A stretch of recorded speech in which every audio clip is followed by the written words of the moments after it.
If you want the best homemade chicken bone broth that is rich, healing, and delicious, then stay tuned for the recipe from start to finish.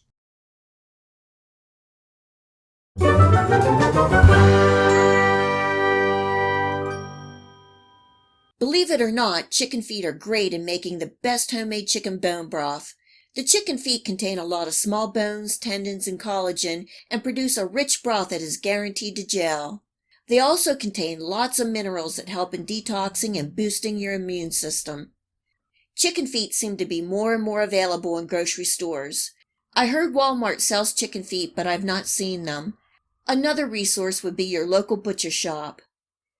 First, I'm cleaning the chicken feet in salt water and giving them a good bath. You could also add in lemon juice or vinegar to help sanitize the chicken feet. You just want to use some common sense here and clean and bleach your station before and after handling the chicken. I'm giving the chicken feet a last manicure and clipping off the nails. You can leave them on, but personally I can't stand to look at them.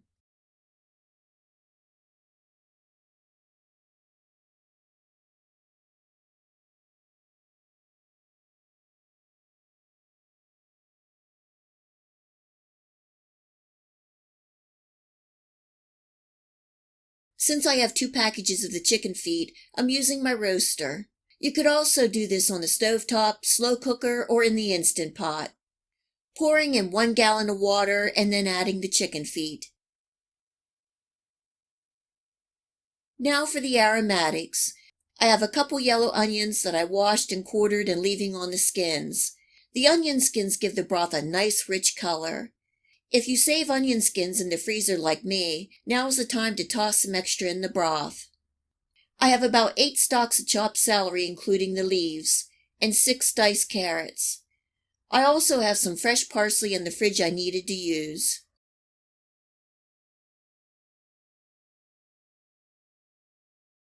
To help draw out those good nutrients and minerals from the chicken feet, I'm adding in about a 1/3 cup of apple cider vinegar. You can add kosher salt to taste, but here I'm adding about a tablespoon. I don't like to add too much salt as I like to add it when I'm cooking. And finally I have 1 tablespoon of whole peppercorns.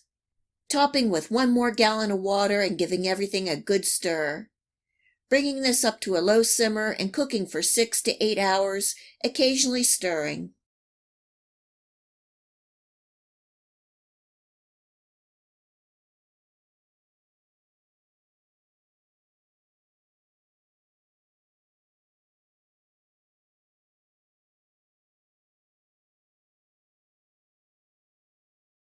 The chicken feet broth has been cooking all day long, and now I'm going to let it cool, strain through a colander, and then refrigerate.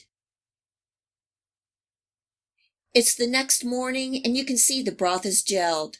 I did give it a taste test, and it's really good. I canned 7 quarts and had 5 cups full of delicious and healing broth.